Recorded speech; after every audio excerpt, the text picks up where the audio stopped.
Ladies and gentlemen, welcome to the show. It is early Friday morning. Folks, we are doing a little bit of an emergency early morning broadcast, and I'll tell you what the reason why is because it is day number 3 of the shutdown of the federal government, of the Democrat shutdown, of Schumer's shutdown, maybe even Alexandria Ocasio-Cortez's shutdown, if you know what I mean. And something kind of strange has happened today. Every single day, I'll tell you what, I take a look at President Trump's official schedule. The White House publishes everything he's doing every single day. We know about a day and a half in advance. It's all publicly published. I went to bed last night. Trump wasn't doing anything. There were no press conferences scheduled for today. I woke up this morning 3 or 4 hours ago. There were no press conferences scheduled. Nothing was going on. Well, curiously enough, about 90 minutes, maybe 2 hours ago, they scheduled out of nowhere. It's very abnormal for a Friday. Take it from me, I follow this stuff very closely. The White House has now scheduled a press conference with Carolyn Leavitt and maybe a special guest today in the White House press conference room. We've tuned into those. Normally, they do them on Wednesday, and they let us know a couple days in advance. Today, boom, out of nowhere, 2 hours ago, press conference. What's going on?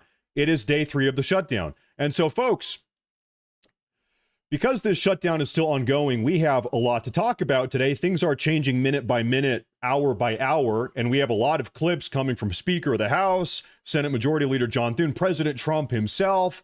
Everybody's chiming in. It might be the case that we have a development with this shutdown. Maybe something has changed. Maybe the Democrats have capitulated, or it could be something totally unrelated to the shutdown. But the point is, the reason why we're going live this morning, emergency broadcast here, is because they just pushed this on the schedule 2 hours ago. Nobody knows what it is. So you are tuning in live. It is happening today. Now, I figure while we wait, we've got about 17 minutes. We have a live feed from inside of the press conference room in the White House right now, courtesy of the Associated Press. We've got a live feed here right now. It is scheduled to take place in about 17 minutes. And while we wait for this to happen, folks, I want to do a little bit of a recap of everything that has been going on over the last 12, 13, 14, 18 hours, because everybody's chiming in. All of the top Republican politicians in the country actually kind of did a media circuit this morning, talking to Fox News. We have some clips from CNN this morning, actually. So, folks, let's do a bit of a recap of everything that has been going on. I want to say real quick, thank you very much for tuning in today. Please make sure to like, subscribe, follow. Please like today's video. It actually helps a lot with the whole algorithm thing. So everybody, thank you for being here. Let's see what's going on here. First off, we have Senator Josh Hawley, who chimed in last night on the Hannity program. Josh Hawley lays out what is ahead in the Schumer shutdown. Take a look. What's going to happen is reality is going to set in. I think their constituents are going to go to them, normal, hardworking people, and they're going to say, wait a minute. I can't now go and apply to get onto Medicare. I can't go if I'm a veteran. I'm going to go to the VA and they're going to tell me services aren't available. But you Democrats are sitting up there in Congress doing nothing but getting paid. I think the public is not going to have it. Everybody's still paying taxes, Sean, but their government isn't open. But the Democrats are getting paid. It's insane. I think the public won't have it. And I think pretty soon here people are going to demand that they stop this foolishness, which is what it is. They give up their petty games and they get back to work. And that's the big thing here. They don't want to work. They need to get back to work right now. That sounds like kind of a nice job. You have a job. You're employed. You've got a lot of vacation time. You've got great benefits, the best benefits in the country, but you don't actually have to do anything. That is the job of a Democrat politician. Great benefits, the best in the nation. You know you've got vacation time. They're not even there half the year. You've got over half the year off. You get a great salary, and you don't have to do anything. Man, that's one hell of a job. Now, this is House Majority Speaker Johnson. This morning on Fox News, he was making the rounds. We have a lot from him this morning as we wait for this press conference in the White House. Welcome to day 3 of the Democrat shutdown. I'll tell you what, folks, real quick. President Trump's approval ratings actually, against all odds, I don't know, have gone up. His approval rating, we just got new data. We got new polls coming out. Trump's approval ratings are through the roof. Democrat approval, the congressional Democrats, the approval rating of the congressional Democrats, the approval rating of Chuck Schumer, who is, I think it's fair to say, the senior ranking Democrat in the country right now. plummeting catastrophically. This shutdown has backfired in ways the Democrats can't even imagine. They're only now beginning to imagine. Approval ratings, national support, terrible. Everybody is blaming the Democrats and Chuck Schumer for everything that's happening right now. Trump is laying off thousands, tens of thousands of waste of space, useless federal employees. Not all of them are useless, but these ones are. Trump is laying them off. Russ Vought, we talked about him, director of the OMB. He is just hacking and slashing his way through waste and fraud and abuse in the federal government. And we're going to touch base on that here in a minute. But folks, like I said, today is an emergency broadcast because just out of nowhere, about 2 hours ago, the White House press team, they pushed this onto the schedule. It wasn't there last night. It wasn't here 3 or 4 hours ago. They are pushing this press conference out of nowhere. And nobody knows what it's about, but they said, listen, on a Friday morning, very abnormal, on a Friday morning, we've got something big to talk about. So really, that is why we are all gathered here today. We've got about 13 minutes. So I want to go through a recap of everything that's going on as it relates to this shutdown. House Speaker Mike Johnson. Welcome to day 3 of the Democrat shutdown. You've got the Chuck Schumer and the Senate Democrats have now voted 3 times to reject the clean, simple, continuing resolution that we passed out of the House 2 weeks ago to keep the government operating for the people. Real pain for real Americans. And they're claiming breathlessly, Dana, that they're not trying to restore free taxpayer-funded benefits and health care to illegal aliens, and it's simply not true. That is what I would direct everybody right now, go to speaker.gov, okay? That's my official website. We put right there on the first page the evidence. I have the receipts, okay, as Bill said earlier. Chuck Schumer filed a counter proposal, a counter continuing resolution when they voted ours down. And what is in that? If you go there on the page, you'll see, go to page 57. It's buried in their document. He knows. But it says in that section 2141, right there, Chuck Schumer filed it. It says they want to repeal the health provisions of the One Big Beautiful Bill, the Working Families Tax Cut that we Republicans passed earlier this year and that President Trump signed into law on July 4th. Now, why is that so important? Because, Dana, that's where you'll find they want to add back in almost $200 billion of taxpayer funds to give free stuff to illegal aliens. 100% in writing, not a Republican talking point. It's Chuck Schumer's own document. Page 57. Now, folks, real quick, yes or no, we are live, Matt Morse TV, YouTube, on Rumble, on Kick, and on Twitch. Everybody, please follow if you have not.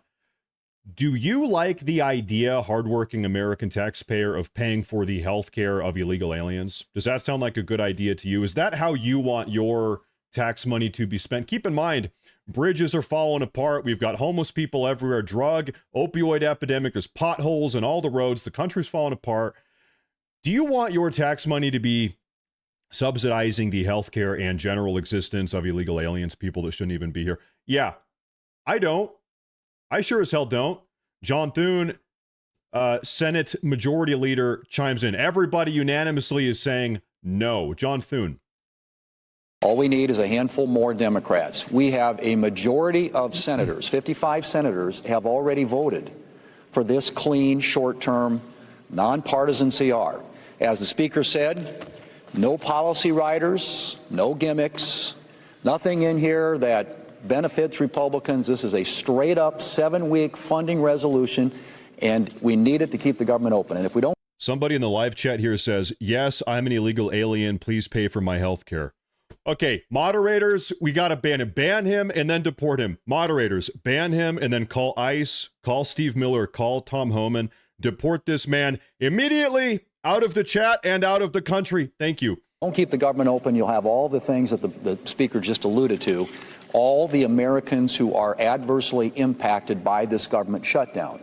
Now, this is something, as you all know, as recently as the last administration, during the Biden administration, when the Democrats had the majority here in the United States Senate, the Democrats on 13 different occasions voted for this, a short-term continuing resolution. Now, I have to ask, what's changed? What's different about this?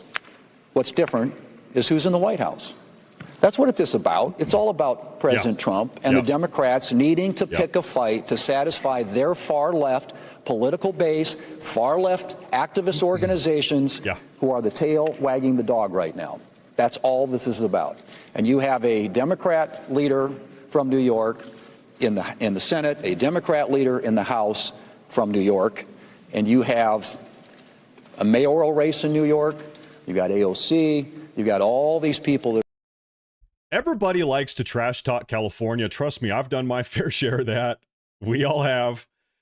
Let's be real, though. It is New York State Democrats. It is Democrats from New York State. We got to talk maybe 1% less about California and 1% more about New York, folks. New York Democrats. Mayor Mamdani, soon to be Mayor Mamdani. That's the way it seems. You've got Hakeem Jeffries. You've got Chuck Schumer. You've got Alexandria Ocasio-Cortez. These people are ripping the country apart. And he said, I love this figure of speech. He said, right now, the Democrat Party is the tail wagging the dog, not the dog wagging the tail. What does that mean? Folks, what was the topic of yesterday's video that I uploaded here on YouTube and Rumble? The topic was the reason why Chuck Schumer has decided to shut down the government is because he is scared crapless. He's pooping his pants. He's so scared that Alexandria Ocasio-Cortez, that AOC is going to try to primary him in the Senate in about 2.5 years. He is scared. His approval ratings amongst the Democrats, sorry, that's on my end, folks. Chuck Schumer's approval ratings amongst the Democrats are bottoming out. AOC's ratings are going up. It's because when I talk about the Democrat Party being hijacked by the far-left radical progressives, it has. AOC is a far-left radical progressive, and the narrative amongst the Democrats right now is that Chuck Schumer, he's too old, one, and that he is not progressive enough. Chuck Schumer isn't progressive enough. We need a real radical progressive like AOC. And Chuck Schumer, he sees that rhetoric. He knows what people are talking about. And so he is scared shitless that AOC is going to replace him in about 2.5 years, 3 years. And so what is he doing? He has shut down the government. He has shut it down in order to try to, really, he's already on the campaign trail. He shut down the government to try to make the argument, look, everybody, I'm pushing back against the evil fascist dictator President Trump. I'm sticking it to him. I shut down the government. I'm not going to let him get what he wants. That really is why he's doing this, is because he is scared of Alexandria Ocasio-Cortez. That is really what's going on here. That are bringing pressure to bear on what should be a routine, simple, straightforward proposition, and that is a short-term continuing resolution to keep the government funded, which is sitting right now. This is sitting at the Senate desk. We will have a vote another hour or two, and it'll be the fourth time that Democrats will have an opportunity to vote to keep the government open. Now, at some point, reason, good sense, common sense has to take effect here. At some point, amongst the Democrats, reason and common sense has to take effect. Folks, we might be waiting for hell to freeze over. You think that's going to happen? That's a long shot. Given the current state of the Democrat Party, that is a long shot. We are waiting for hell to freeze. And we all know, by the way, where did Chuck Schumer come from? He is natively from hell. Chuck Schumer, he's a hell native. I imagine him crawling out of some sulfur pit. Hello, everybody. I'm ready to become a senator.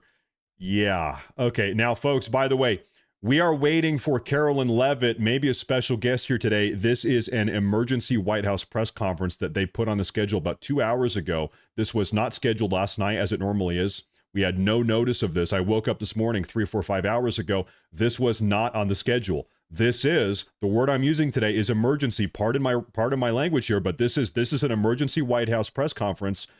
All the White House press corps was called into the room. They were summoned to the room. They're gonna drop some bombshell that was not originally part of the schedule. Now, of course, everybody's talking about the shutdown. This is day 3 of the shutdown. Is this going to be about the shutdown? I would guess yes, but we don't know. It could be about something else, frankly. But as far as the shutdown goes, we do have a lot more to talk about here. Speaker Johnson adds some more context just about an hour ago. Page 57, section 2141. You see the highlighted language. There's a lot of legalese in this legislation, in these bills, but it says that they want to repeal the health subtitle changes. What does that refer to? You read down here, Public Law 119-21. That's the one big beautiful bill. That's the American Families Tax Cut. What they want to do is repeal the very important and necessary changes that Republicans voted to put into law. President Trump signed that into law on July 4th, triumphantly on Independence Day. And it was a great marquee achievement for lots of reasons. But some of the most important provisions in that law was that it eliminated fraud and abuse of our health system. Yeah. Medicaid has been rife with fraud and abuse, and so we reformed it. Why? To help provide more and better health services for the American people.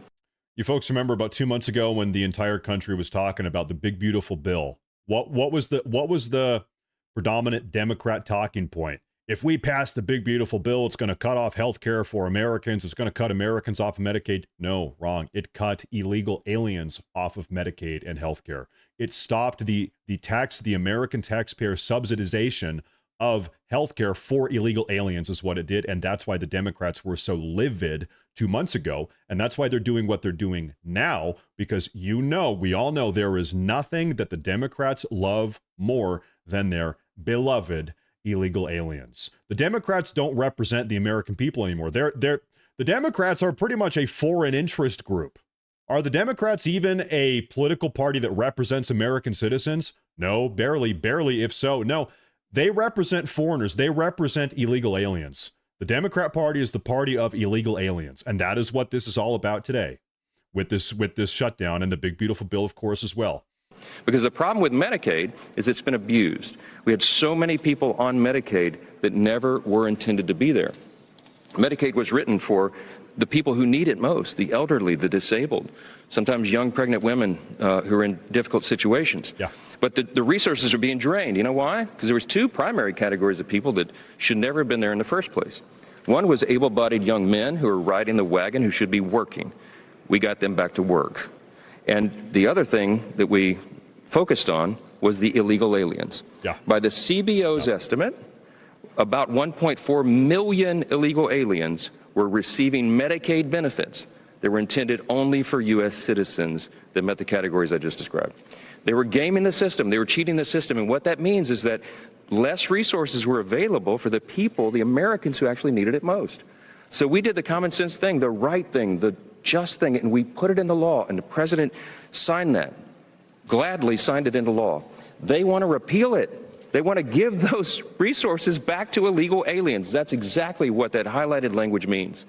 On this exhibit number 2 over here, I feel like I'm back in court. Exhibit number 2, okay? This is the specifics of what that would mean.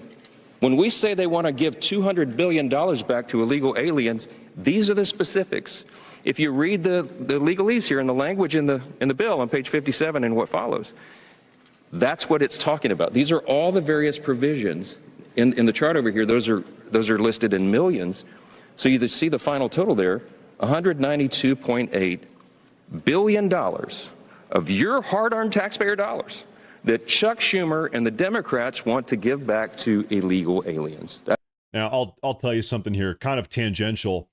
My wife is a German, a real German. She's been in the U.S. now for 5 years. We got married. She came on over. But she's a German woman. She grew up in Germany. So we have family over in Germany. We've got a bunch of European friends and family still over all throughout Europe and in Germany. And I don't know how often you folks talk to Europeans, but one of the things when you're talking to Europeans about politics, the Europeans, they love to bring up, oh, Americans don't have free health care or government-funded health care, the potholes in the roads, the bridges are falling apart, infrastructure's crumbling. We don't have that problem over here in Europe, is what they love to say. And I'm like, listen, European guys, ladies and gentlemen, Europeans, you guys don't have to take care of 50 million illegal aliens that shouldn't even be here. They are a drain. They're a net drain on society. We're paying housing costs. We're paying healthcare costs. Listen, if you want to have some of these nice programs the Europeans have, maybe we can have that conversation here in the United States. Maybe we have that conversation someday. I don't know. Maybe we can do some of those nice things they have over there. But listen, it's just not possible. It's not mathematically possible when American taxpayers are subsidizing the entire existence of 50 million illegal aliens that shouldn't even be here. So you know what? If you want to have some of those nice programs, that's kind of what he's talking about here. Let's get rid of the 50 million illegal aliens, and then maybe we can have that conversation afterwards. But it's just not even possible. It's not even possible. Now in the last 10 years or so, Europe has started to have some of the problems that we've started to have. This is a recent phenomenon in Europe. They have a lot of immigrants coming in after 2015 from the Middle East and from Africa. We all know about that. But for a long time, Europe didn't have some of the problems that we've had. Now, folks, this is Peter Doocy with Fox News. I am keeping tabs on this right now inside of the White House press conference room. This is the emergency broadcast that is happening today. It was called just about 2.5 hours ago out of nowhere. We don't know exactly what they're going to be talking about. It is day 3 of the government shutdown, though, of the Democrat shutdown, of Schumer's shutdown, really of AOC's shutdown, because I think we all know maybe she's kind of the one pulling the strings here. So I'm keeping tabs on this. Carolyn Levitt, maybe a special guest, is going to come on out here and talk about this stuff today. I've heard maybe rumors of a special guest on Wednesday. Normally, here's the thing, folks. Normally, these Carolyn Levitt press conferences are taking place on Wednesday only. Friday, never. Never Friday, always Wednesday. Now, on Wednesday, we were here for that 2 days ago. We actually had a surprise guest. His name is J.D. Vance. He came out and spoke about the shutdown. So, rumors of a special guest today also. But frankly, we don't know what the topic is, what the center topic of today's emergency broadcast is going to be. But it is day 3 of the federal government shutdown, of the Democrat shutdown. Trump chimed in on this last night. We have a lot more to talk about. Listen, they can take as long as they want coming out because we have a lot to go through here today. There's a lot to talk about today. But first, we do have a super chat over here on YouTube. It says, healthcare is not free in Germany. My cousins pay 54% income tax to pay for it. You know, I'll tell you something kind of off note. When my wife and I first got married, we were thinking, where do we want to live? We could live anywhere in Europe, anywhere in the U.S. Obviously, we chose the U.S. We live in Idaho. But we thought about maybe living in Germany for a couple of years. We said, man, listen, the tax rate, 45, 50%, it's not going to work. Also, fun fact, if you're in Germany and you are self-employed, you actually don't get free government health care. You have to pay for your own health care if you're self-employed. My wife's mother owns a restaurant in Germany, and she's got to pay for her own health care. So anyway, yeah, it's really not as good as the Europeans make it sound, frankly. Taxes are insane. There's all these gimmicks you got to work through. Anyway, though, thank you for that super chat. I appreciate that. President Trump chimes in on the government shutdown last night. Take a look at this.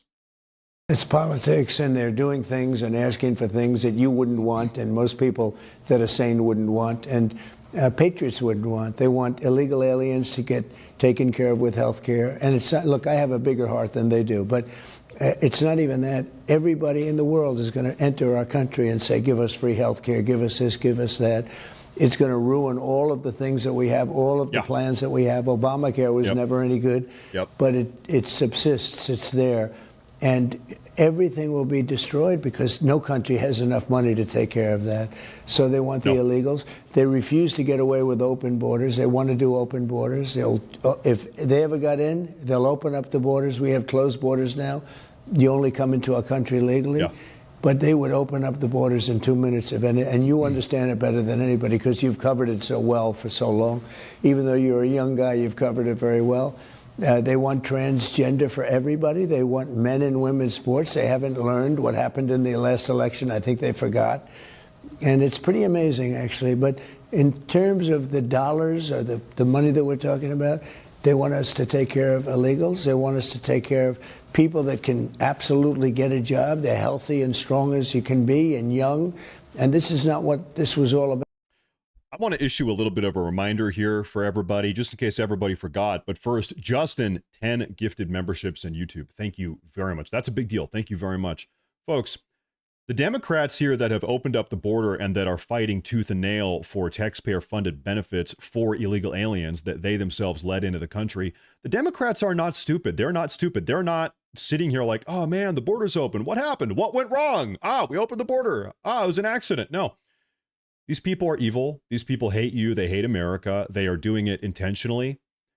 They want to humiliate you, American taxpayer. They want you, American taxpayer, whose family has been in this country for 400 years, before the country even was a country. They want you to go to bed every night knowing in the back of your head that your taxpayer dollars are being spent to subsidize the existence of illegal aliens that should not even be here, that you have voted against being here, that the overwhelming majority of the nation has voted against being here. They want to humiliate you. They want to replace you. They want your country, our country, flooded with third world immigrants. They hate you. They hate this country. They hate your ancestors. They hate the people that built the country. Their goal is to be neo-feudal slave owners lording over tens of millions of third world illegal aliens, and you are not a part of that picture. Hardworking American who has roots in this country, deep roots in this country, you're not a part of that picture as far as they are concerned. You got to go, okay? That is what they want. So no, we cannot let these people get power. These people are evil. They're not stupid. They're not. It is a mistake to dismiss everything the Democrats are doing as stupidity. No, it is evil. It is malice is what it is. Now, Speaker Johnson chimes in again, folks. Don't worry. I am keeping tabs on this. If anything, if the emergency broadcast starts, we are going to hop over to it immediately. Don't worry about that. We're not missing anything today. Speaker Johnson, more about the shutdown. Everybody needs to understand how this works. When Congress decides to turn off the lights, to shut the government down, it shifts the authority to the executive branch. That's how the process works. The person who has decided to put the White House in that situation is Chuck Schumer, who leads the Democrats, the 44 who keep voting to keep the government from opening up. They're voting to shut it down. So what happens in that situation? Whoever is the president, whoever is sitting in the White House, and their staffs at the Office of Management and Budget are given an unenviable task. It's a regretful situation. They have to then determine, since the spigots have been effectively turned off and there's no more money coming in, they have to then prioritize, triage effectively, federal spending. They have to look at all of that and say, you know, which things are deemed essential and which are non-essential, which priorities, policies, and personnel must be kept to keep the government operating, and which are less of a priority. So whomever is sitting in the White House gets to then apply their lenses of review. We happen to have a Republican, a conservative administration. We're very grateful for that. We're limited government conservatives. We think the government's too big. We think the federal government is too big. It does too many things, and it does almost nothing well. And ladies and gentlemen, this is where President Trump's cuts come in. This is where Ross Vought comes in. We're going to talk about him here in a minute. And so it serves the taxpayers to send less of their hard-earned money to Washington and keep more in their pockets. That's what we're advancing through the One Big Beautiful Bill and all the legislative priorities that we achieve. But see, sometimes Democrats, not sometimes, all the time, Democrats don't agree with that because they love big government. I mean, listen to them. They want the government to control every aspect of your lives, and they need all of your hard-earned dollars to do that. In fact, they'd like to take them all. That's what the socialists are arguing for. That's what the Marxists believe. We believe the opposite. So here's this situation. Here's the president, the current occupant of the White House, that's been given this opportunity by Chuck Schumer, and he's a limited government conservative. He's looking at that and saying, gee, you know, this is inefficient, this is ineffective. Yep. And we'd never get Democrat votes to limit that because they never vote to limit government, ever. Yep. It's against their religion. But he has that opportunity now to say this is a program that would serve the American people if it were not funded, because government would be more efficient and effective, and that serves everyone. You know what's happening right now? You ever go swimming in the watering hole and you step out of the hole and you're covered in leeches. You've got hundreds of leeches all over your body. Well, President Trump and Russ Vought, director of the OMB, they're starting to rip off some of these leeches. The days of blood sucking, so to speak, have come to an end. We are ripping the leeches off. And now the Democrats are panicking because Trump is seizing this opportunity. Listen, Trump did not create this circumstance. Trump has said time and time again, he wants the government to remain open. This is Schumer's shutdown. This is the Democrat shutdown. They have voted to shut down the government 4 times now. Well, Trump is saying, listen, we're going to make the best out of a bad situation. It's time to rip off some of these leeches. And the Democrats are freaking out because now they're saying, hold up, wait a minute, President Trump, you're not allowed to make a bunch of cuts to the federal budget. Trump says, yes, I am. Watch me. Yes, I am. Watch. The president put on a social media post a picture of Russ Vought and said all eyes are on Russ Vought today. And I don't want to oversimplify what is so very not simple with the government shutdown, but effectively you have an OMB director out of the White House who is effectively running the federal government and making massive decisions here. They could potentially cripple some of these agencies, which we should be clear, as he wrote in Project 2025, he has argued that some of these agencies are too big and have hurt Americans. Folks, we are in the White House now. We've got the White House, Senate, and the House of Representatives. We won. Can we all take the mask off here? Project 2025 is awesome. I know we all on the campaign trail a year ago, we all had to say, Project 2025, what's that? I've never even heard of it. Project what? It's awesome. Project 2025 is awesome. Russ Vought was one of the architects with the Heritage Foundation of Project 2025, and now we're in power, and he is ripping apart the federal government. Let's go. Now, we're going to pause that clip, folks, because Carolyn Levitt is stepping on out. Here we are. We are live. Good afternoon, everyone. We are now in day 3 of the Democrat-led government shutdown. The Democrats continue to recklessly hold the American people hostage over their demands to give illegal aliens free health care. Republicans are fully unified behind passing nonpartisan clean funding bill, the exact same bill that Democrats approved back in March to reopen the federal government. But those same Senate Democrats are now voting against this clean funding bill and keeping the people's government closed. I understand Democrats will have an opportunity very shortly here to change course, and we hope that they will. There are significant personal impacts on millions of Americans as a result of this current government shutdown. The 1.3 million men and women of America's Army, Navy, Air Force, Marine Corps, Coast Guard, and Space Force who serve honorably and put their lives on the line to defend us all are not being paid. Military families are already seeking out food assistance because of financial anxiety caused by this Democrat shutdown. According to new reporting from the Military Times, staff members at the Armed Services YMCA food pantry distribution location near Fort Hood in Texas found a line of military families stretched around the side of the building yesterday at 5 in the morning. According to the staff who work there, that is, quote, not happened ever. They've already had a 34% increase this week over past for our military families with the resources they need to thrive. If Democrats believe in this very simple premise too, they should end this shutdown immediately. Unfortunately, the severe impacts of the Democrat shutdown extend beyond our troops. Nearly 7 million mothers, infants, and low-income families who rely on government-run food assistance will be in jeopardy if the WIC program runs out of money in the weeks ahead. The more than 13,000 air traffic controllers who ensure that Americans fly safely in airports across the country are currently working without pay. The National Flood Insurance Program is in danger of lapsing, which could leave families without necessary help if a disaster strikes, and we are in the middle of hurricane season. Critical services offered at Social Security field offices are reduced for senior citizens and disabled Americans. Helpful transition assistance programs are not being provided for veterans who fought to defend our country and are now trying to re-enter civilian life. The economic consequences of this shutdown are piling up every day. Policymakers, markets, and even the Federal Reserve are flying blind at a key juncture because BLS and BEA data are on hold until the government reopens. Democrats shutting down the federal government to give health care to illegal aliens could lead to lower growth and higher unemployment rates for Americans. According to a new memo from the Council of Economic Advisors, the U.S. economy could lose $15 billion of growth domestic product each week. Every single week, the Democrat shutdown extends, with a month-long shutdown leading to an additional 43,000 unemployed people.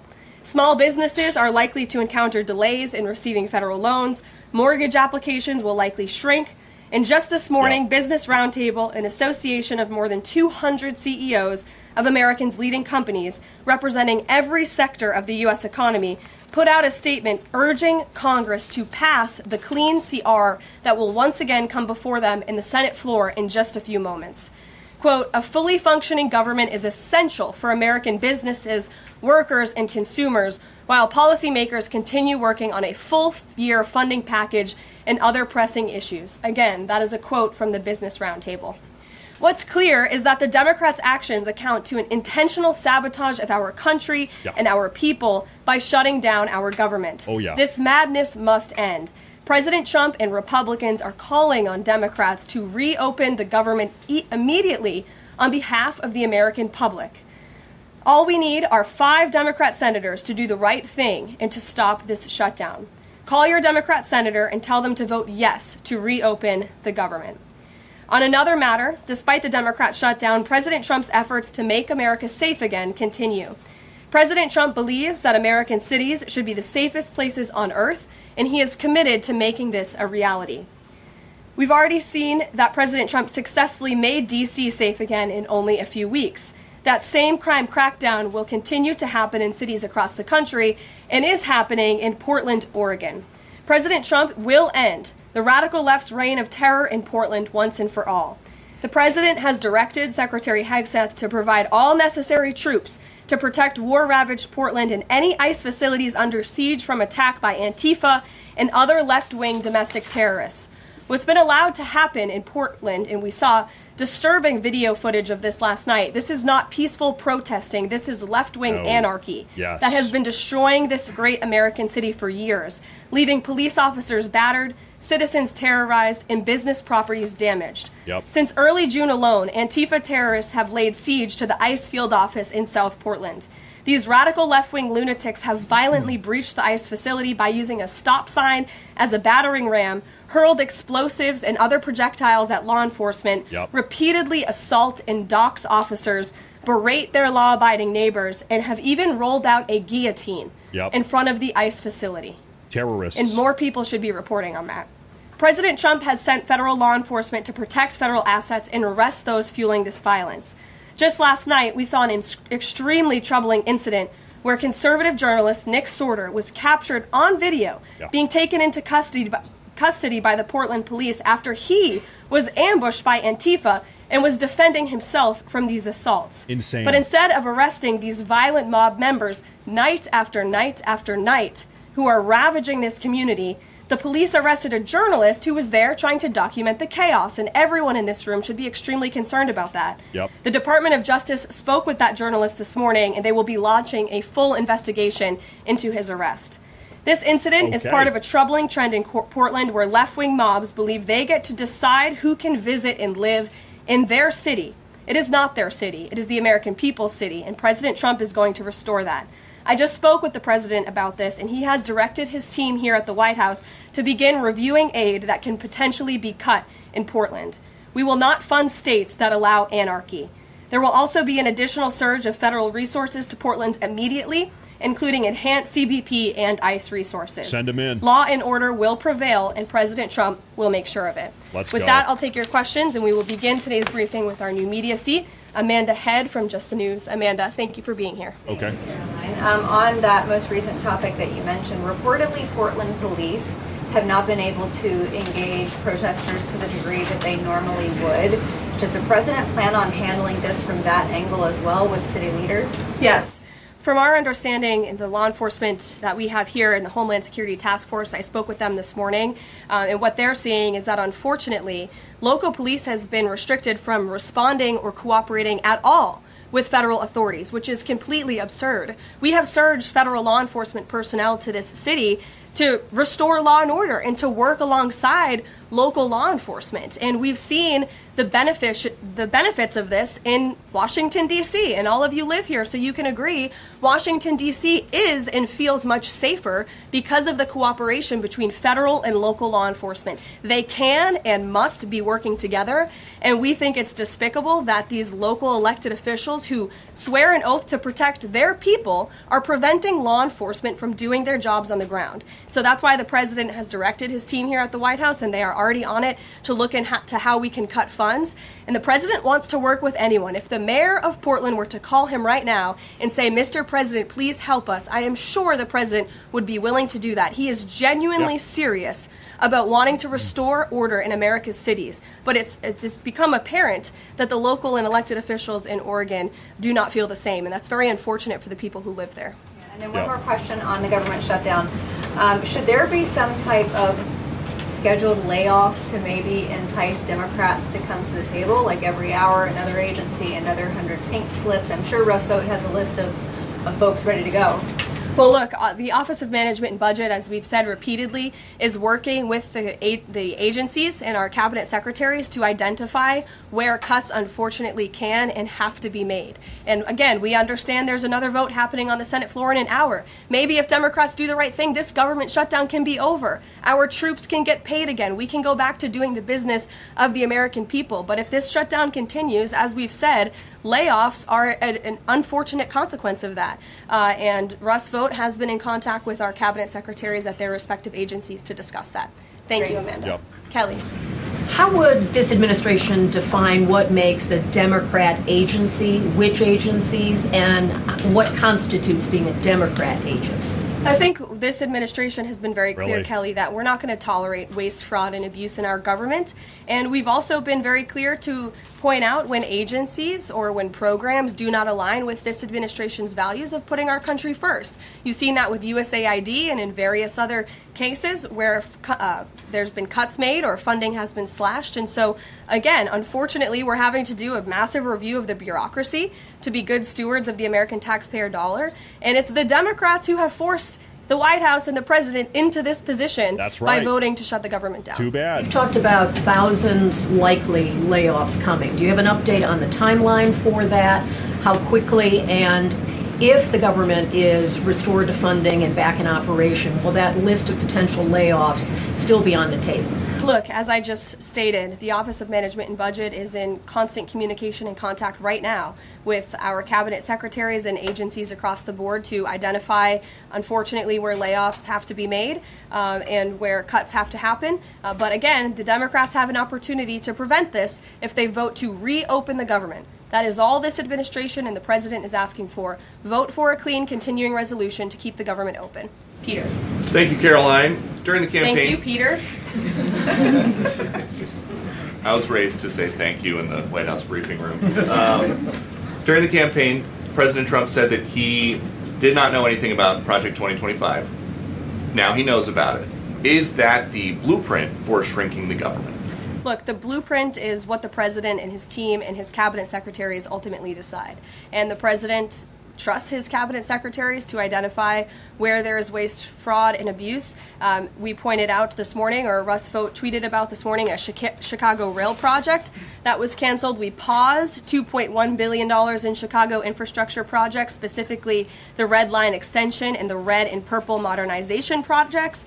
And it's because the administration is concerned that the Biden administration was handing out taxpayer dollars to pay for this construction based on DEI. DOT is reviewing the race-based contracting on unconstitutional grounds, and in the meantime, the Department of Transportation funds for these projects are on hold. So I guess this answers both of your questions. This would be an example of that.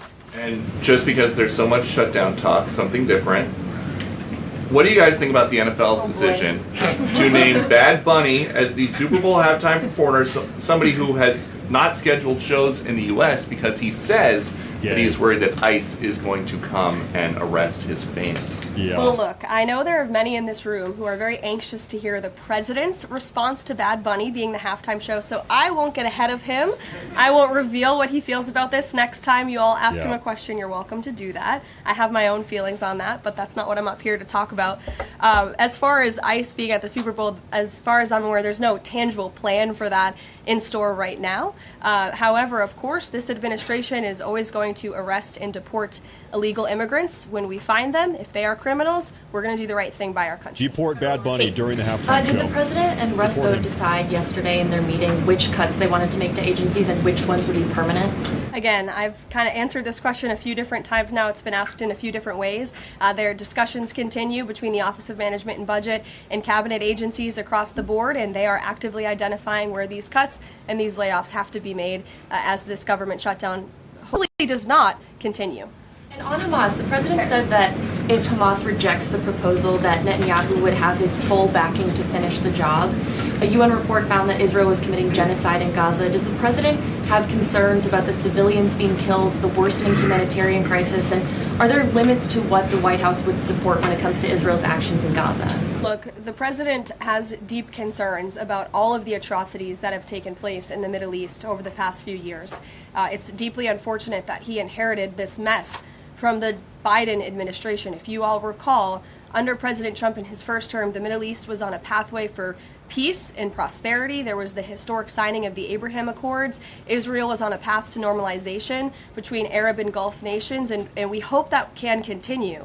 But right now, the president has made it very clear to Hamas that this is an acceptable and detailed proposal that they must accept, or the consequences are going to be very grave for them. And he has given them a deadline of Sunday evening at 6 p.m. When I was out here on Wednesday, I told all of you, I'll leave it to the president to make that red line, and he now has. I think the entire world should hear the president of the United States loud and clear. And Hamas has an opportunity to accept this plan and to move forward in a peaceful and prosperous manner in the region. And if they don't, the the consequences, unfortunately, are going to be very tragic.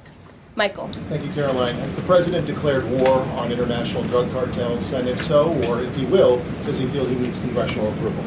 As the White House has said many times, the president has directed these actions, these strikes against Venezuelan drug cartels and these boats, consistent with his responsibility to protect the United States interests abroad and in furtherance of the U.S. national security and foreign policy interests. This is pursuant to his constitutional authority as commander-in-chief and the chief executive to conduct foreign relations. In each of these cases, Michael, the vessels have been assessed by the U.S. intelligence community to be affiliated with designated terrorist organizations engaged at the time in trafficking illicit drugs to our country. The president has been very clear, dating back to the campaign trail, that he is always going.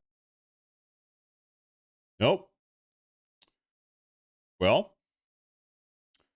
a little bit of a hiccup here in the feed, folks. I'm going to see if I can pull to do what's in the best interest of the American. Hakeem Jeffries has said that President Trump is in the Presidential Witness Protection Program since the shutdown has begun. What's the White House's reaction to that? That's just more ridiculous fodder from Hakeem Jeffries. As you all know, because you're here every day, the president is literally working around the clock right now. I think he has a swearing-in ceremony, or he already did. He has several meetings on the books today. He literally works 24/7. Anyone who works in this place or covers this place, as you all do, knows that to be true. And Hakeem Jeffries and the Senate Democrats should get back to work in a few minutes and vote to reopen the government. Emily. Thank you, Caroline. You spoke earlier about the energy and infrastructure projects that Director Vogt paused. Will the White House agree to restore that funding as part of a deal to end the shutdown? Well, I won't make any agreements here.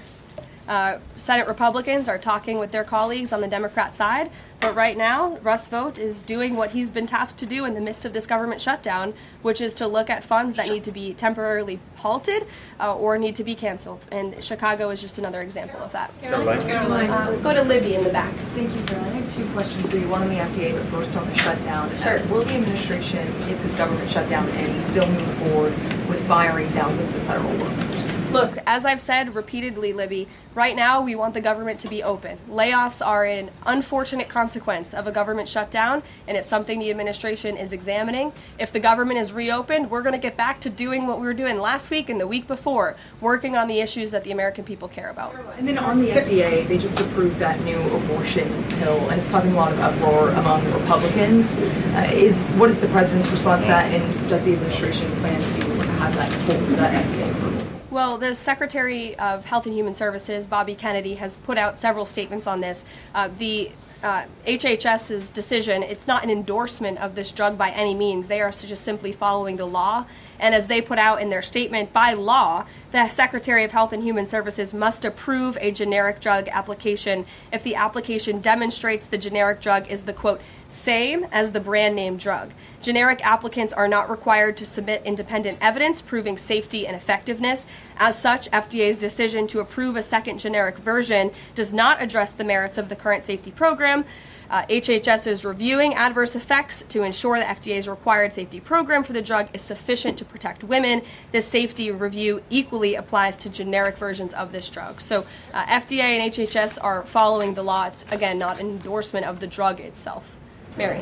Thanks, Caroline. Two questions on the shutdown. You've argued that these impending layoffs are necessary to keep essential services up and running, but that has never been the case in any previous shutdown. Even when the government was shut down for 35 days in Trump's first term, you've never had to lay off thousands of workers to keep essential services up and running. So why are layoffs now necessary in this shutdown? Because we have an administration and we have a president who are wholeheartedly focused on restoring fiscal sanity to our government and doing the right thing by the American taxpayer. We are $37 trillion in debt, and the federal government is currently shut down. There is no more money coming into the federal government's coffers. And as you've also seen since the beginning, in January, this administration is focusing on waste, fraud, and abuse. And so Democrats have given this administration an unenviable choice to have to take a look at the balance sheet and identify where these cuts and layoffs can be made. And you just said this is an unenviable choice, that this is an unfortunate consequence. But the president has described this as an unprecedented opportunity.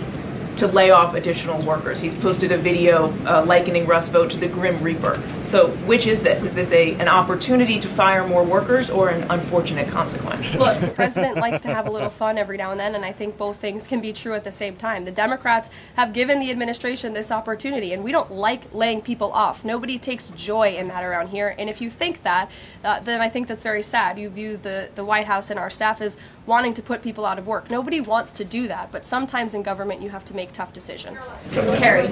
Going back to Portland, as far as the city council there is concerned, they appear to be very sympathetic towards the protesters over at the ICE facility. Is the White House considering invoking the Insurrection Act over in Portland? Is that something they are considering also? As far as the Portland City Council is concerned, are they looking at the members there who are appear to be helping out the protesters as far as suggesting to get burner phones, et cetera, et cetera? That's not something I've heard that's under consideration or discussion at this time. Caroline, who's ever yelling in the back? Go ahead. Me. Sure. Thank you. Bianca Gracia here, and I have a question. This week, the Democrats have chosen illegals over hard-working Hispanic Americans during Hispanic Heritage Month, causing the White House to cancel the celebration with the president. Is the president open to letting the Hispanics who overwhelmingly voted for him have their own siesta fiesta in the White House lawn opposed to the fancy, we don't need fancy schmancy, right? You can give us the backyard and we'll fill it all in and have in our own fiesta. Is the president open to that? I had no idea she was going to ask that question. I just want to preface that. Okay. I've never met you. I just want to say that, but welcome to the briefing room. I love your energy. I can't personally unilaterally promise the South Lawn grounds. We have some construction going on out there, but I know that everyone here views it as very unfortunate we had to cancel or hopefully just reschedule the Hispanic American Heritage Month event, and it's because we are working around the clock during this government shutdown. It's canceled. When the Democrats vote to reopen the government, that event will be back in the planning stages. You're welcome. Brian, go ahead. Very much. Welcome to the briefing room, by the way. I was with the Secretary of War and the Attorney General in Memphis just the other day as we were going to a command center. And I noticed a billboard along the highway that said, "Memphis welcomes the National Guard." Now, what is your message today to Democrat mayors watching us right now that suffer from TDS and they cannot get Trump out of the way to saving their city, Portland being one of them?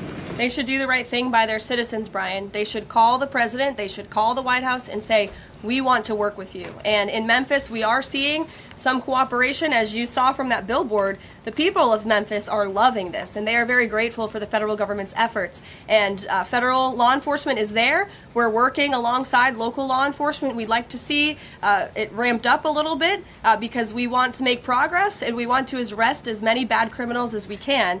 Since Monday, I do have some updated statistics from the Homeland Security Council this morning. Since Monday, 153 arrests have been made in Memphis, including 5 gang members. 48 illegal guns have been seized, and 5 missing children have already been recovered. Wow. Last night, 60 arrests were made, and 21 illegal firearms were seized. Arrests from last night include a suspect wanted for rape of a child under 13, first-degree murder, breaking and entering, aggravated assault, illegal drug possession, and many more. So we continue to see good results coming in through Memphis, and the president is very excited about making Memphis safe again. In the blue. Thank you. At the top of the briefing, you made a statement about that the Democrats are interested in giving health care to illegal immigrants. Yes, they are. U.S. law already prohibits that. It's a 1996 law saying that they cannot give unauthorized immigrants any federally subsidized health care coverage through Medicaid, the Affordable Care Act, or the Children's Health Insurance Program. There seems to be a disconnect in the messaging. Are you denying that Medicaid money has never gone to illegal aliens in the United States of America? I'm asking you if you can explain the disconnect in the messaging. I most certainly can. The Democrats' proposal, their continuing resolution, let me just reiterate, the Republicans' continuing resolution was a clean continuing resolution. There was no partisan politics injected into it. There were no conservative wish lists injected to it. What the Republicans want, and still want to this very second, is a clean continuing resolution to fund the United States government. What did the Democrats want in their continuing resolution? They inserted a provision to undo a provision in the Working Families Tax Cut, the One Big Beautiful Bill, that ended taxpayer-funded health care illegal benefits for illegal aliens. Democrats' proposal would require Medicaid to pay more for emergency care provided to illegal aliens than Medicaid does for American patients who are disabled, elderly, or children.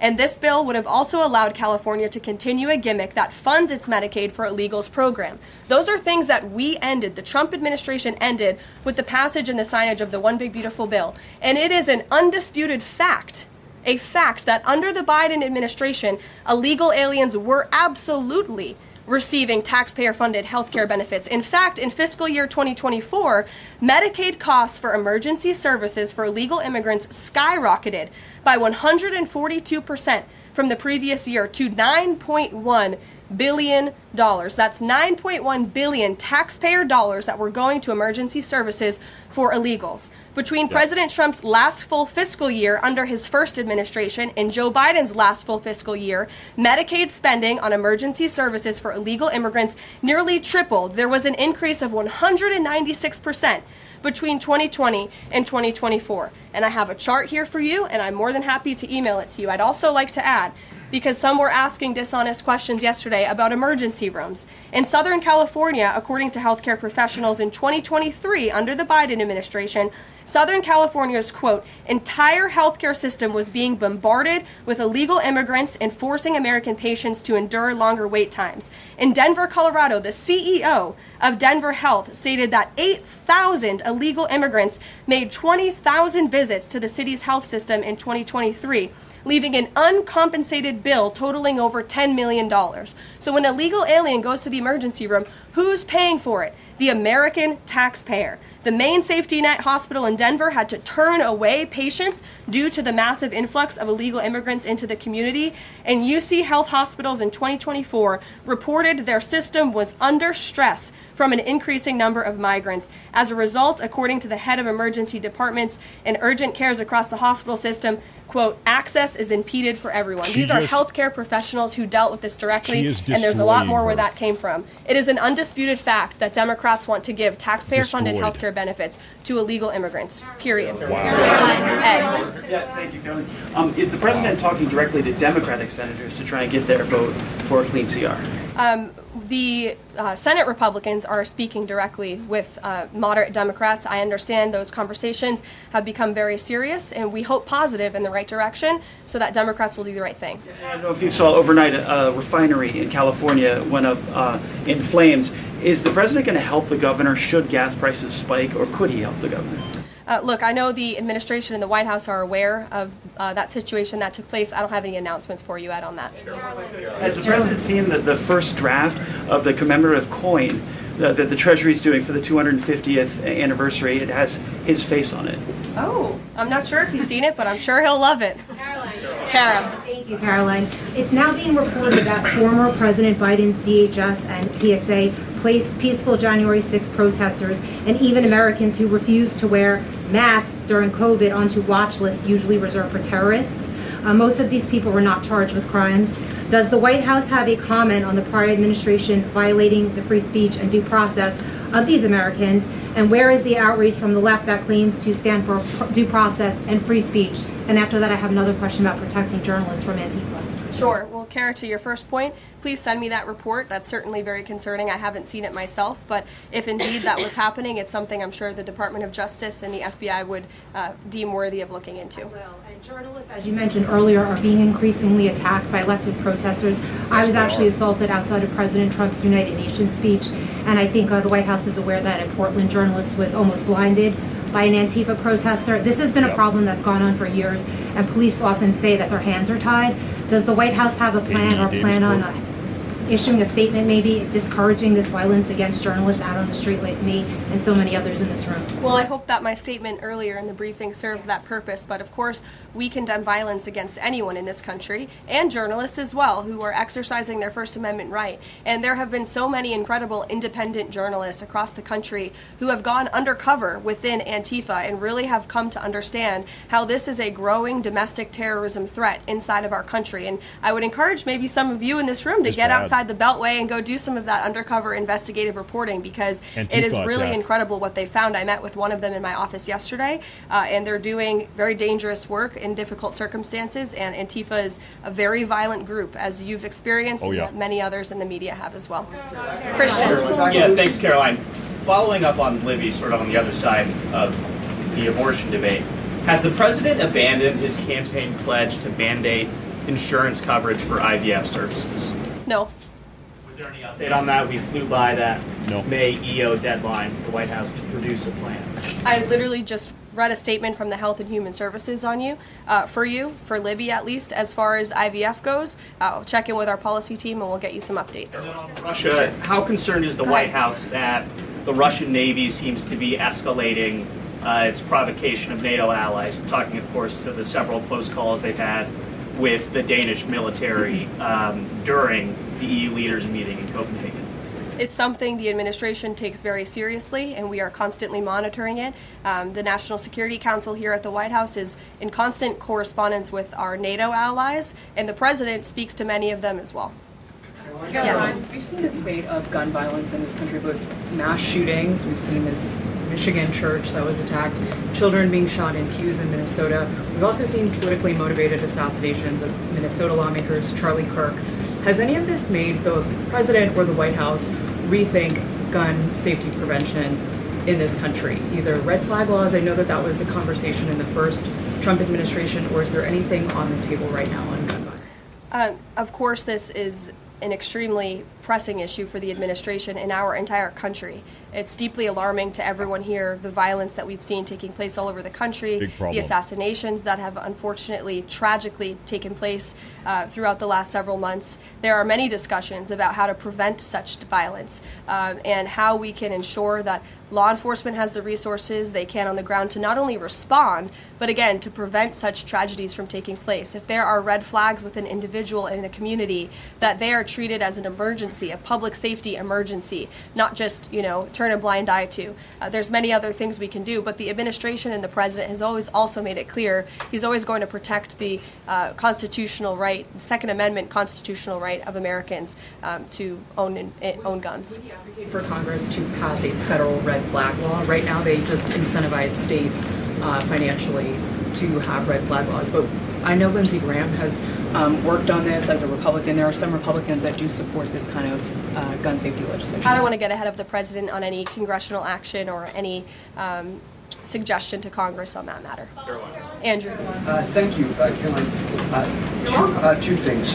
First, to follow up on something you said earlier about hospitals treating undocumented or illegal aliens.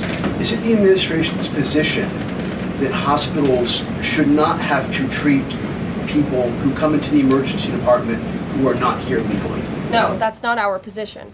Our position is that it's completely unacceptable that the Biden administration paroled and encouraged an invasion of tens of millions of illegal aliens into our country and then promised them free health care.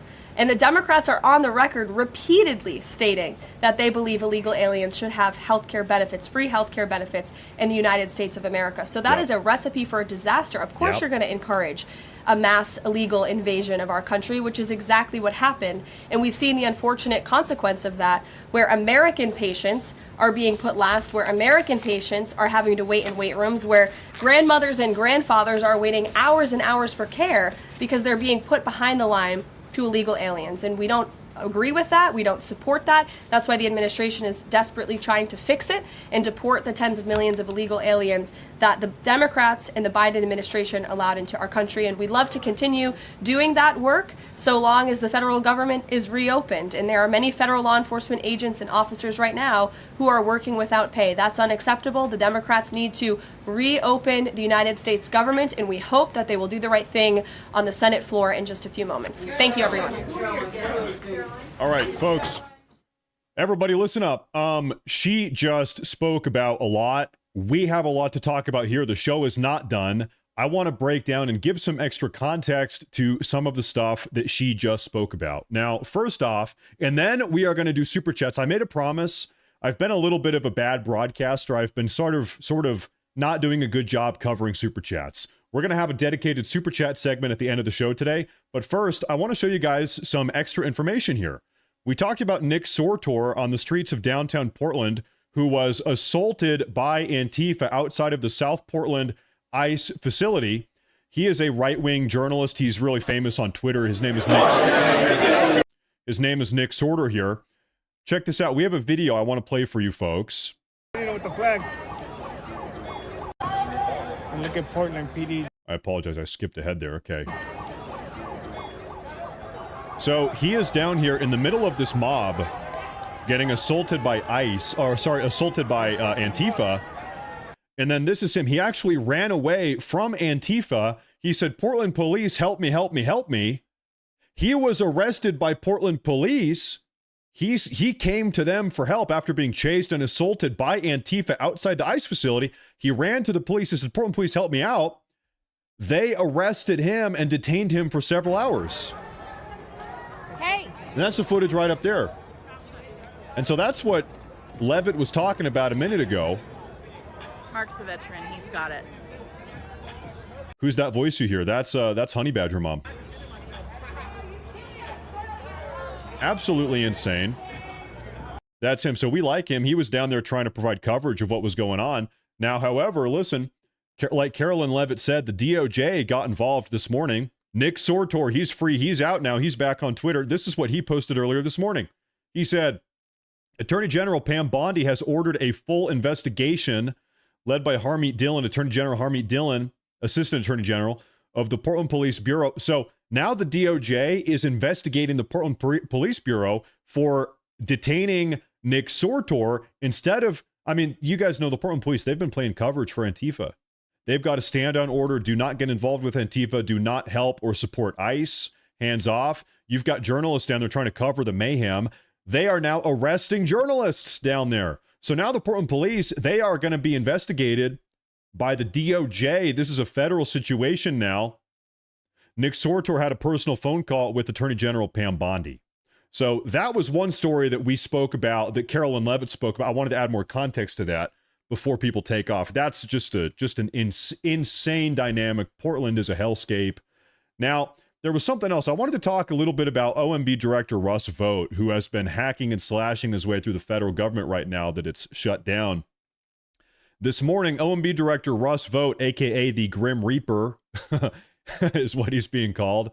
He has now frozen $2.1 billion in funds to the city of Chicago for infrastructure projects during the government shutdown to ensure that the funding is not flowing via race-based contracting. So the Trump administration has frozen $2.1 billion to Chicago. Too bad. Shouldn't have shut down the government, huh, Chuck Schumer? Yesterday, he froze $18 billion for New York, directly impacting, by the way, Chuck Schumer himself and Hakeem Jeffries. They are from New York. So $2.1 billion to Chicago. Sorry. $18 billion for New York. Sorry. Freeze it.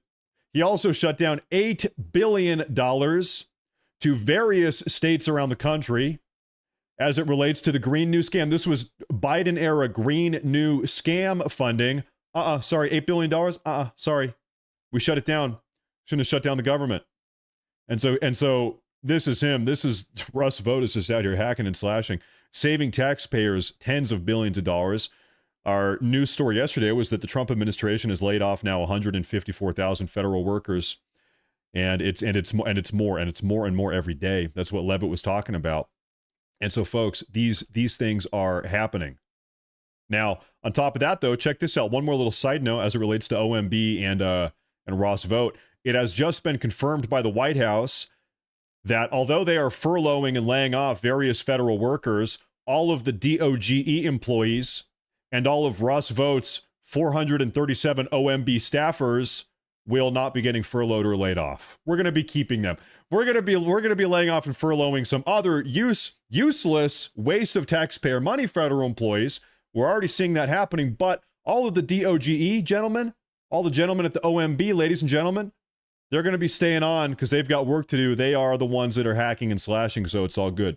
Okay, now, folks, that is going to be a wrap for today's news coverage. So Thank you very much. Now I want to double over. I want to take a look at some of these super chats. I want to pull these up. I've been historically very bad at keeping on top of super chats. What I want to do is add a segment at the end of the broadcasts where we go over super chats and I hear what you guys have to say.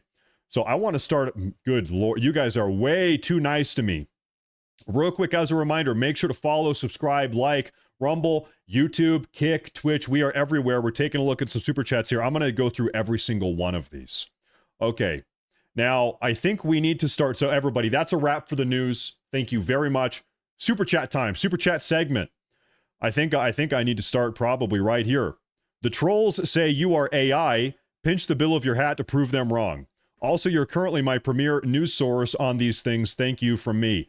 Listen, I can pinch it. I can take it off. I can show you my hairline. There it is. Listen, I'm a real red, white, and blue-blooded American. Sometimes I wish I was AI. I might be a little bit more intelligent, but regrettably, I'm a real person. Hey, thank you. MAGSA, make American government small again. Kevin, true. I agree with that. He then says, MAIGA, make assistance for illegals go away. And that's what's happening right now. Thank you very much. Funny Guy says, Ma'am Dookie, Ma'am Donkey, Ma'am Poopy, Stinky Dookie. You're probably talking about Mamdani, the New York City mayoral prospect. Mamdani, Mom Poopy, whatever his mom shitty. I don't know. He's from Uganda or something. I don't know. Hexorcist says, don't try to understand Democrats. Democrats understand Democrats and they hate each other. That's a good point. You know, really, if you want to understand, just keep in mind that they hate the country. They hate you. They hate American citizens and they hate the country. So there you have it. Thank you, Hexorcist. John says, healthcare is not free in Germany. My cousins pay 54%. Okay, yeah, we talked about the German healthcare, the legendary free European healthcare, free that you get after paying a 99% tax rate, income tax. 99% income tax. That's a little bit hyperbolic. But yeah, no, you're right. You're right. Nothing is free. When it comes to the government, nothing is free. Guess what? You are paying for it. Thank you, John. Good point. It's true. It's true. Hexorcist says, they want you to be a second-class citizen in your own country. Folks, real quick, true or false? I want to hear from you guys. Is that a true or a false? They want you to be second-class citizen in your own country. I'm thinking true. I want to hear from you guys, though. Thank you, by the way. 11 Bravo Crunchy says, I just saw on Twitter that the feds uncovered a massive marriage immigration fraud ring in Minneapolis. Was a Fox affiliate press conference. Oh, man. It's probably related to Somalians. There are so many Somalian fraud rings in this country. There was a massive one, several $100 billion relating to COVID-era PPP loans. Dude, I made a video about this a couple months ago where you are having CCP government officials take their sperm and their egg, I kid you not, and they are using IVF to put CCP sperm and eggs in the wombs of American women. They're paying thousands of dollars for this. They're abusing birthright citizenship because when the American woman who's renting out her womb to the CCP agents, she's giving birth to a Chinese baby, a CCP baby, but that baby, by nature of being born to an American woman, has American citizenship. And then after the baby's born, they take that baby back to China. And so now you've got the children, CCP babies that have American citizenship. And this is happening tens of thousands of times over. There was a big bombshell expose report. I made a big video about this a couple months ago. It's nuts, the type of fraud that's going on in this country. It is sickening. We got to shut it down. I'm with you. And yeah, that's a different thing, but probably similar. So thank you. Thank you. Thank you, 11 Bravo. Justin says, it would be nice to see Trump use all of the money he finds to supply another round of stimulus checks. You know, actually, there was a report I saw yesterday. He was considering with all the tariff revenue, giving Americans kickbacks to the tune of $2,000. So maybe that is something that's going to happen. Maybe, yeah, it might be happening. Thank you. Demo says, send DHS and ICE to Dearborn. Dearborn is totally taken over. Dearborn is a conquered city. Dearborn effectively has Sharia law. It is a Sharia law zone. Thank you very much. Yeah, maybe so. Maybe so. Marvin Vargas, thank you very much. Wildman says, I miss the PNW, but damn, I can't stand the crazies. That's the big problem. The Pacific Northwest, Oregon, Washington, Northern California, British Columbia, Canada. These are some of the most beautiful areas in the entire country, but they are just taken over and infested with far left radical progressives. Big problem. It's a big problem. Beautiful, beautiful geography, weather, hiking trails, beaches, forests, whatever. You love it. Rivers. But yeah, I know what you're talking about. That's where I'm from. Now, this is Mark Schifo, massive $50 super chat. He says, at this point, California, New York, Democratic parties are organized crime groups. I think you're right. There's no way in hell that they are not. They wouldn't know public service if it kicked them between the legs. They're all well-connected, organized, white-collar criminals. Well, they are serving the public of illegal aliens. They are serving the illegal alien public. They are serving the delinquent criminal public. So they are serving some public, just not the proper, correct public of hardworking American tax-paying citizens. You're right. You're totally right. You know, it is astounding to me that this problem with sanctuary states and sanctuary cities has just gotten so unfathomably out of hand. These are states and cities that are just openly operating in direct and open defiance of the democratic will of the American people, of the federal government, in violation of the Supremacy Clause in the Constitution. It is insane that we have ever even tolerated sanctuary cities to pop up in the first place. All of them should be cracked down on. Every single sanctuary state should be cracked down on. They should not receive $1 in federal funding or federal support or federal aid ever until they cease their really subversive, traitorous behavior. This sanctuary, you're providing sanctuary to illegal alien invaders, to illegal criminals. Alien invaders. Marvin says, how about stop Ukraine? Keep going. Yeah, I'm not a big fan of sending money to foreign countries, just like point blank. Doesn't matter what country it is. I'm just not a big fan of it. Hey, thank you, Marvin. Kevin says, end all payments to the UN agencies, IMF and WB. I think we could have a conversation about that. Thank you very much. Justin says, remember to leave a like. It's true. I very rarely ever remind you guys to like the broadcast. It really does help a lot with the YouTube algorithm and various other websites that we're on. Listen, if you guys really want to help out, I'm never going to tell you guys to donate. You do not have to donate. Really, all I want, like the video. If you donate, I really appreciate it. It's above and beyond. That's how I view it. You're under no obligation. You do not have to do it. I really appreciate it. However, you should like the video. You should like the broadcast. Drop a subscribe. It really does help a lot with the whole algorithm stuff. It really does. If YouTube sees, oh, more people are liking, then YouTube continues to push out the broadcast to more people. So it really does help a lot. Thank you very much.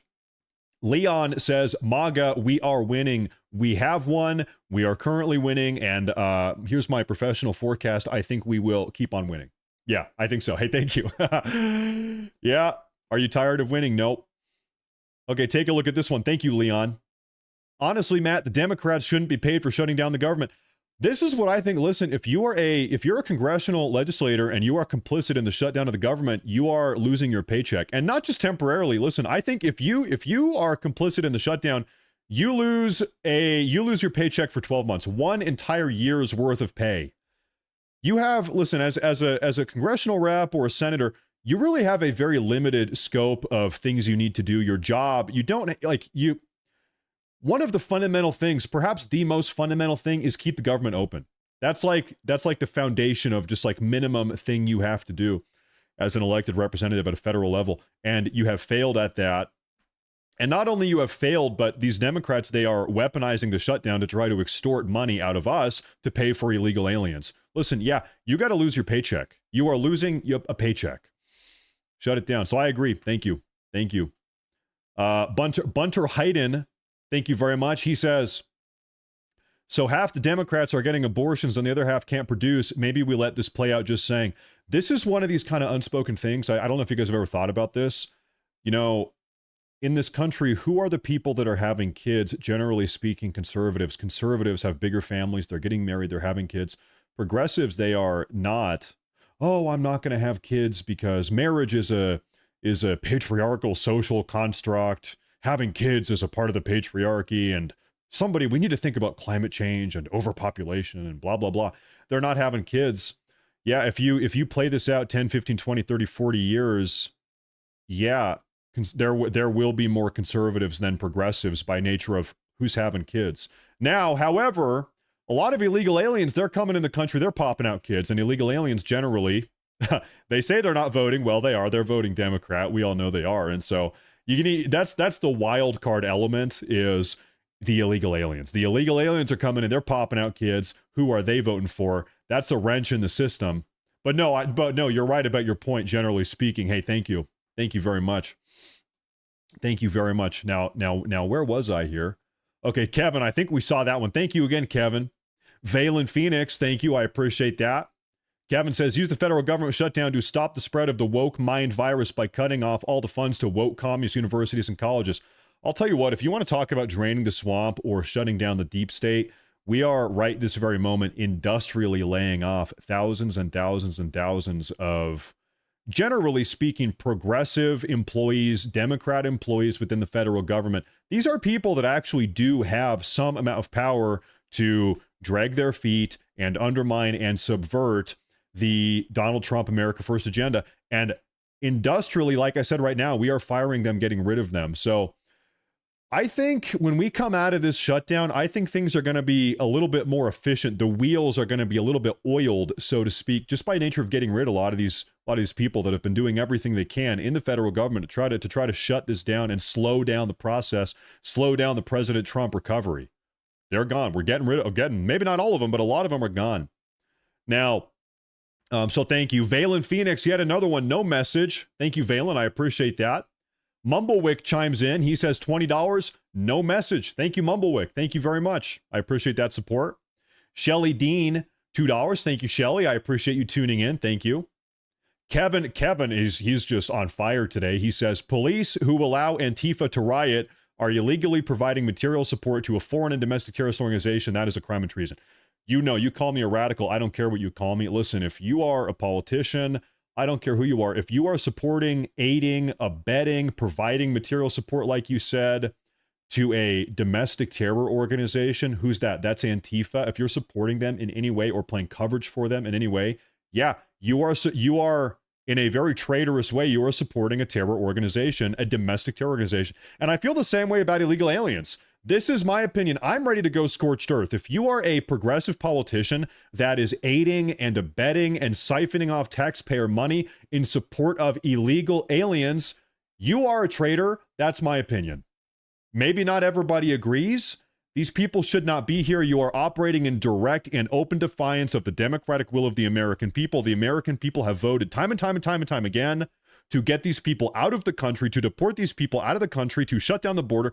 We do not want them here. And you are operating in direct and open defiance of that. Yeah, that is traitorous in my opinion. That's how I feel, at least. Jared Barker says, you are a Japanese invader. It's true. I was born in Japan. It's true. However, listen, I am a native-born U.S. citizen. My parents are American citizens. My blood has been in this country for 400 years. It's true, though, I was born in Japan. That's a little background lore about me. And then my parents brought me back to the U.S. when I was 4 months. I was a little baby. They brought me back. But it's true, I was born in Tokyo. Little fun fact about me. So really, I'm Japanese. Konnichiwa. Konnichiwa. How are you? Thank you, Jared. Thank you very much. And then we have Lee Blackburn. Thank you, Lee. Thank you very much.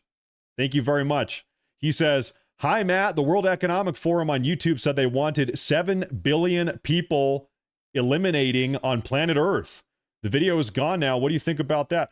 The World Economic? I haven't seen that. I'd have to see the video. I do remember the Georgia Guidestones. Do you remember the Georgia Guidestones where it said we need to cap population at 500 million people? And then in 2022, during the Biden era, mysteriously, the Georgia Guidestones got blown up. Like they got blown up, literally, very mysteriously. And here's the thing about the Georgia Guidestones is that nobody even knows who built them. Who built them, where they come from, who got rid of them, nobody knows, but they were there for a couple decades. I think since the 1980s they were there. Anyway. And then, folks, but no, I'd have to look into that. I'm not sure about that. That doesn't sound good to me. Thank you very much. Thank you very much. One more final super chat of the day. This is Mumblewick. $10. He says, love is a fog that burns away at first daylight of reality. That sounds very poetic. In fact, that might even be too poetic for a simple man like me. Hey, thank you. I appreciate that. Thank you very much. Thank you very much.